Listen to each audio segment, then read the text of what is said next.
പൊതുവെ ഉറക്കത്തെ സംബന്ധിച്ച് ഒരുപാട് ധാരണകളും മിഥ്യാധാരണകളും ശാസ്ത്രത്തിലും വൈദ്യശാസ്ത്രത്തിലും നിലവിലുണ്ട്. ഉദാഹരണമായിട്ട് പറഞ്ഞു കഴിഞ്ഞാൽ നമുക്കറിയാം, ഇപ്പം കേരളത്തിൽ ഉദാഹരണം പറഞ്ഞാൽ മുൻ മുഖ്യമന്ത്രി ഉമ്മൻചാണ്ടി സാറൊക്കെ ദിവസം 2 മണിക്കൂർ 3 മണിക്കൂർ താഴെ ഉറങ്ങുമായിരുന്നുള്ളൂ. നേരെ മറിച്ച് അതിനു മുമ്പ് മുഖ്യമന്ത്രി ആയിരുന്ന എ കെ ആൻ്റണി ആയിരുന്നെങ്കിൽ അദ്ദേഹം രാത്രി 9 മണി കഴിഞ്ഞാൽ പിന്നെ ആരും കാണാൻ നിൽക്കില്ല, നേരെ പോയി കിടന്നുറങ്ങുമായിരുന്നു. ഒരേ ഇനിയിപ്പോൾ നമ്മളങ്ങനെ വിചാരിക്കുകയാണെങ്കിൽ മുഖ്യമന്ത്രിമാരുടെ 2 പേർക്ക് ഉത്തരവാദിത്തങ്ങളൊക്കെ തന്നെ വലിയ വ്യത്യാസങ്ങളില്ല. അപ്പോൾ എങ്ങനെയാണ് ഈ ഒരു വ്യത്യാസം ഇവർ തമ്മിലുണ്ടായിരുന്നത്? എന്താണ് ഉറക്കത്തിലുള്ളൊരു വ്യത്യാസം എന്നുള്ളത്? അപ്പോൾ അതാണ് നമ്മൾ പറഞ്ഞു വരുന്നത്. അപ്പം എല്ലാവരിലും ഉറക്കം കൃത്യമായി 8 മണിക്കൂർ തന്നെ ഉറങ്ങണമെന്നോ അല്ലെങ്കിൽ അങ്ങനെയുള്ളവർക്ക് മാത്രമേ ആരോഗ്യം ഉണ്ടാവുള്ളൂ എന്ന് പറയുന്നതിനകത്ത് അർത്ഥമില്ല. പക്ഷേ ഓരോ മനുഷ്യൻ്റെ റിക്വയർമെൻറ്റ്സ് അനുസരിച്ച് അവർ അത് കൃത്യമായ രീതിയിൽ ഉറക്കം ലഭിച്ചിട്ടില്ലെങ്കിൽ ഒരുപാട് രോഗങ്ങൾ വരാനുള്ള സാധ്യതകൾ വളരെ കൂടുതലാണെന്നുള്ളത് ശാസ്ത്രം അസന്നിഗ്ധമായിട്ട് തെളിയിച്ചിട്ടുണ്ട്. പ്രത്യേകിച്ച് ഇമ്മ്യൂണിറ്റി, നമ്മുടെ രോഗപ്രതിരോധ ശേഷി, ക്യാൻസർ വരാനുള്ള സാധ്യത, കാർഡിയോവാസ്കുലർ ഡിസീസ് അല്ലെങ്കിൽ ഹൃദയവും തലച്ചോറ് സംബന്ധിച്ചിട്ടുള്ള ഈ സ്ട്രോക്കിൻ്റെ പഠനത്തിൽ തന്നെയും കുറേ നാളുകൾ നിങ്ങൾ കൃത്യമായ ഉറക്കം ലഭിക്കാതെ വരുന്ന ആളുകളിൽ സ്ട്രോക്ക് പെട്ടെന്ന് അതുപോലെ തന്നെ വളരെ വർദ്ധിച്ച ആളുകളും കണ്ടുവരുന്നുണ്ട്.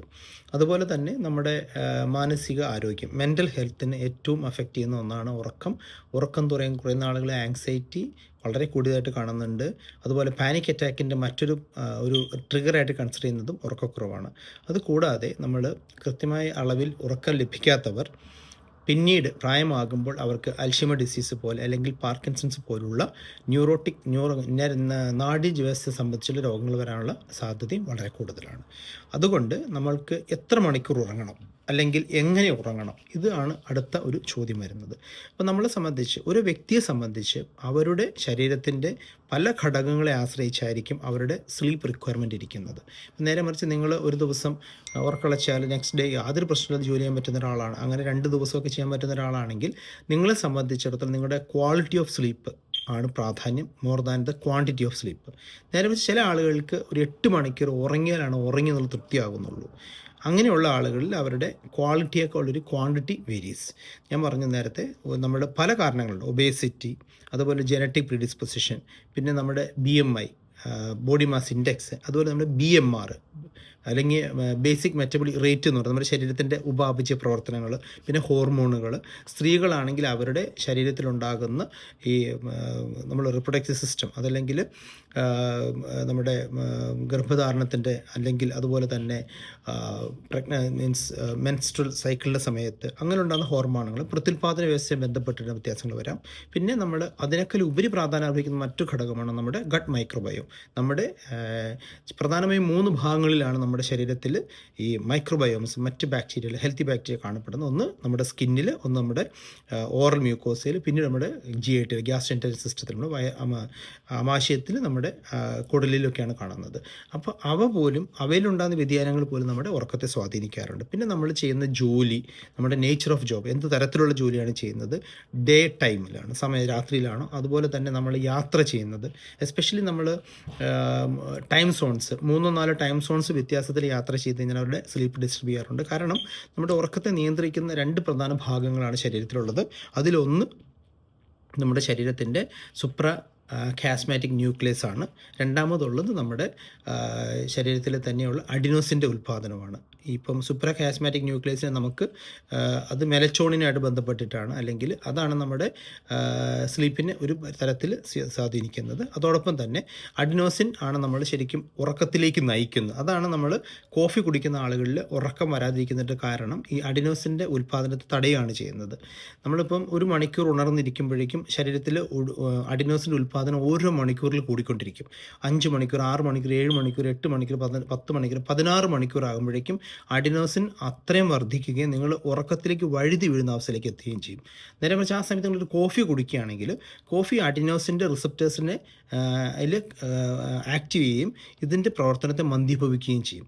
പിന്നെ കോഫിക്കുള്ളൊരു ദോഷം എന്ന് പറഞ്ഞാൽ കോഫിയുടെ ഹാഫ് ലൈഫ് എന്ന് പറയുന്നത് ഏകദേശം 5 to 6 hours ആണ്. അതായത് നമ്മളൊരു കപ്പ് കാപ്പി കുടിച്ചു കഴിഞ്ഞാൽ അതിലുള്ളൊരു പകുതി കാപ്പിയുടെ എഫക്റ്റ് നമ്മുടെ ശരീരത്തിന് പുറന്തള്ളാനായിട്ട് 5-6 മണിക്കൂർ എടുക്കും. അതുകൊണ്ട് വൈകിട്ട് നിങ്ങളൊരു 7 മണിക്ക് കാപ്പി കുടിച്ചാൽ നിങ്ങൾ രാത്രി 2 മണിവരെ ഉറക്കളച്ചിരിക്കാൻ സംഭവിക്കാനുള്ള സാധ്യത കൂടുതലായിരിക്കും. അതോടൊപ്പം തന്നെ ഞാൻ നേരത്തെ സൂചിപ്പിച്ച നമ്മൾ ഈ മെലറ്റോണിൻ എന്ന് പറയുന്നത് ഒരു തരത്തിൽ നമ്മൾ അതുകൊണ്ടാണ് പല ഓവർ ദ കൗണ്ടർ മെഡിസിൻസ് ആയിട്ട് മെലറ്റോണിൻ നമ്മൾ ഉറക്കത്തിനെ ലഭിക്കുന്നത്. പക്ഷെ അതും ഈ പറഞ്ഞ ഉറക്കത്തിലേക്ക് എത്തിക്കാനേ സാധിക്കുകയുള്ളൂ. മറിച്ച് പൂർണ്ണമായിട്ട് ഉറങ്ങാനായിട്ടുള്ള ഒരു സഹായമൊന്നും ഒരു തരത്തിലുള്ള മരുന്നിന് ലഭ്യമല്ല. അതാണ് ഒരു യാഥാർത്ഥ്യം നമ്മൾ മനസ്സിലാക്കേണ്ടത്. പിന്നെ ചിലർ പറയുന്ന തണുത്ത വെള്ളത്തിൽ കുളിക്കുക, മൊബൈൽ ഫോൺ ഉപയോഗങ്ങൾ, അങ്ങനെയുള്ള പല പ്രീഡിസ്പോസിങ് ഫാക്ടേഴ്സ് അല്ലെങ്കിൽ എൻവയോൺമെൻറ്റൽ ഫാക്ടേഴ്സ് നമുക്ക് കൺട്രോൾ ചെയ്യാനായിട്ട് പറ്റും.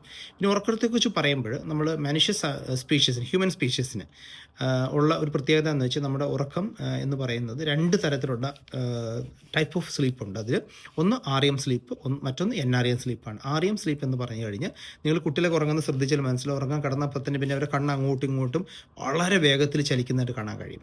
ആ സ്റ്റേജിനാണ് നമ്മൾ REM സ്ലീപ്പ് എന്ന് പറയുന്നത്. അതിനുശേഷം വരുന്ന സ്റ്റേജാണ് ഡീപ്പ് സ്ലീപ്പിലേക്ക് കടക്കുമ്പോൾ നമ്മൾ നോൺ റാപ്പിഡ് ഐ മൂവ്മെൻറ്റ്, മറ്റേതാണെങ്കിൽ റാപ്പിഡ് ഐ മൂവ്മെൻറ്റ്. ഈ നോൺ റാപ്പിഡ് ഐ മൂവ്മെൻറ്റ് സ്ലീപ്പിൽ അതിന് തന്നെ സ്റ്റേജ് 4 ക്ലാസ് ചെയ്തിട്ടുണ്ട്. സ്റ്റേജ് 1, 2, 3, 4. അതിൽ സ്റ്റേജ് 2, 3 and 4 എന്ന് പറഞ്ഞാൽ ഡീപ്പ് സ്ലീപ്പിലേക്ക് എത്തും. ആ സമയത്താണ് നമ്മൾ ഒരാളെ എടുത്തുകൊണ്ട് പോയപ്പോൾ നമ്മൾ അറിയില്ല. പ്രത്യേകിച്ച് കുട്ടി നമുക്ക് വളരെ ഒബ്സർവ് ചെയ്യുന്ന കാര്യങ്ങളുള്ളൂ. നമുക്ക് വീട്ടിലൊരു കൊച്ചു കുട്ടി ഉണ്ടെങ്കിൽ ഈ പറഞ്ഞ REM സ്ലീപ്പ്, NREM സ്ലീപ്പ് നമുക്ക് തിരിച്ചറിയാനായിട്ട് സാധിക്കും പ്രത്യേകിച്ച്.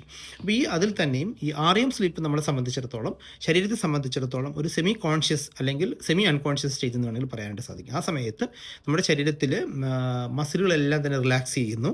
നമുക്കറിയാം, ഒരു പക്ഷിയൊക്കെ ഉറങ്ങുമ്പോൾ അതിൻ്റെ കാല് മുറുകി പിടിക്കും. പക്ഷേ മനുഷ്യൻ അങ്ങനെ, നമ്മൾ വോളണ്ടറി എഗെയിൻസ്റ്റ് ഗ്രാവിറ്റിയാണ്. അപ്പോൾ നമുക്കിത് മൊത്തം മസിൽ റിലാക്സ് ചെയ്യാനായിട്ട് സഹായിക്കുന്ന REM സ്ലീപ്പിൻ്റെ ഒരു സ്റ്റേജാണ്. ആ സ്റ്റേജിൽ നമുക്ക് അതോടൊപ്പം തന്നെ നമ്മൾ കോൺഷ്യസ് ആയിരിക്കാം. അതുകൊണ്ടാണ് ഡ്രീംസ്, സ്വപ്നങ്ങൾ നമ്മൾ കാണുന്നത്. അതുകൊണ്ടാണ് ചില ആളുകൾ വെളുപ്പാങ്കാലത്ത് കാണുന്ന സ്വപ്നം ഫലിക്കും എന്നൊക്കെ പറയുന്നത്. നമ്മുടെ സ്ലീപ്പ് സൈക്കിൾ വേരി ചെയ്യും. അത് ഞാൻ പറയാം. അതായത് നമ്മളൊരു normal sleep consist of 90 minutes ആണ്. അതിനകത്ത് ഒരു REM സ്ലീപ്പിൻ്റെ സൈക്കിൾ ഉണ്ടാവും. അതുകൂടാതെ NREMൻ്റെ സ്റ്റേജ് 1, 2, 3, 4 അങ്ങനെ 5 റിപ്പീറ്റഡ് സൈക്കിളാണ് ഒരു സ്ലീപ്പ് സൈക്കിളിലേക്ക് കടക്കുന്നത്. അത് തന്നെയും 90 minute ഡ്യൂറേഷനിൽ അതിൽ വേരിയേഷൻസ് വരാം.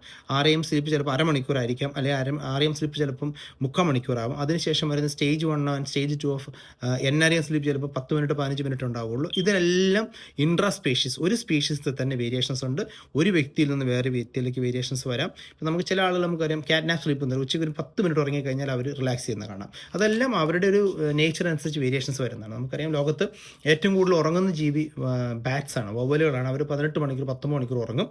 നേരെ മറിച്ച് ജിറാഫ് ആണെങ്കിൽ 4-5 മണിക്കൂർ ഉറങ്ങുള്ളൂ. അപ്പോൾ നമ്മൾ ജിറാഫ് കൈൻഡ് ഓഫ് ഉറക്കം വേണ്ട ആളുകളുണ്ട്, ബാറ്റ് കൈൻഡ് ഓഫ് സ്ലീപ്പ് വരുന്ന ആളുകളുണ്ട്. അപ്പോൾ ആ ഒരു ടൈപ്പ് ഓഫ് ഹ്യൂമൻ ബീങ്സ് ഉണ്ട്. അപ്പോൾ നിങ്ങളെ സംബന്ധിച്ചിടത്തോളം ഇന്ന് ഏറ്റവും കൂടുതൽ പ്രാധാന്യം അർഹിക്കുന്ന ഒന്നാണ് വെദർ ഇറ്റ് ഈസ് എന്ത് തരത്തിലുള്ള സ്ലീപ്പാണെങ്കിൽ നിങ്ങൾക്കൊരു നിങ്ങളുടെ ശരീരത്തിന് ആവശ്യമായിട്ടുള്ള ഉറക്കം അത്യാത്യന്താപേക്ഷിതമാണ്. നിങ്ങളുടെ പ്രത്യേകിച്ച് ഒരു 30 വയസ്സ് കഴിഞ്ഞിട്ടുണ്ടെങ്കിൽ, നിങ്ങളൊരു ആരോഗ്യകരമായ ഹെൽത്തി ലോങ്ങവിറ്റിയാണ് നിങ്ങൾക്ക് ആഗ്രഹിക്കുന്നതെങ്കിൽ നിങ്ങൾ സ്ലീപ്പിൻ്റെ കാര്യത്തിൽ വളരെ പ്രാധാന്യം അർഹിക്കുന്നുണ്ട്. അത് നിങ്ങളുടെ ഒരു വ്യക്തിനനുസരിച്ച് വേരിയേഷൻസ് എടുക്കും. അപ്പോൾ തീർച്ചയായിട്ടും ഇത്തരത്തിലുള്ള സ്ലീപ്പ് പ്രോബ്ലംസിന് ഹോമിയോപ്പതിയിൽ വളരെ ഫലപ്രദമായിട്ടുള്ള മരുന്നുകളുണ്ട്. നിങ്ങൾക്ക് ഒരു കൺസൾട്ടേഷൻ വേണ്ടി ഞങ്ങൾ സമീപിക്കാവുന്നതാണ്. ഞാൻ നേരത്തെ സൂചിപ്പിച്ച പോലെ തന്നെ ഞങ്ങൾ ഇന്നിപ്പോൾ ലോകത്തെവിടെയും ഹോമിയോപ്പതി ചികിത്സയും അതോടൊപ്പം തന്നെ മെഡിസിൻസ് എത്തിക്കാനുള്ള എല്ലാ സൗകര്യങ്ങളും ചെയ്തിട്ടുണ്ട്.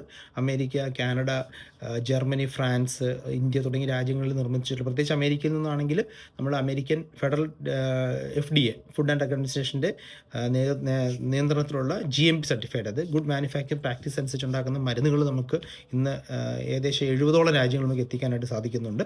അതുകൂടാതെ തന്നെ ജർമ്മനി, ഫ്രാൻസ്, കാനഡ എന്നുള്ള മരുന്നുകൾ നമ്മൾ എത്തിക്കുന്നുണ്ട്.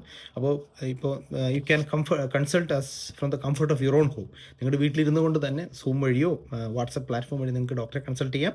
നിങ്ങളുടെ റിക്വയർമെൻറ്റ് അനുസരിച്ച് നിങ്ങൾക്ക് അമേരിക്കൻ നിർമ്മിത മരുന്നുകൾ വേണമെങ്കിൽ അതോ അതല്ലെങ്കിൽ ചിലവ് കുറഞ്ഞ ഇന്ത്യൻ നിർമ്മിത മരുന്നുകൾ നിങ്ങൾക്ക് എത്തിക്കാനായിട്ടുള്ള എല്ലാ സംവിധാനങ്ങളും നമ്മൾക്കുണ്ട്. അപ്പോൾ ഇനിയൊരാളും ഉറക്കം ഒരു പ്രശ്നമായിട്ട് പറയാതിരിക്കുക. നല്ല ഉറക്കം നിങ്ങളുടെ ആരോഗ്യത്തെ സംരക്ഷിക്കുന്നു. അതുപോലെ തന്നെ നിങ്ങളുടെ ഒരു ഹെൽത്തി ലോങ്ങേജ്, ദീർഘായുസ്, ആരോഗ്യത്തോടു കൂടിയുള്ള ദീർഘായുസ് നിങ്ങൾക്ക് ആശംസിക്കുന്നു. Thank you so much.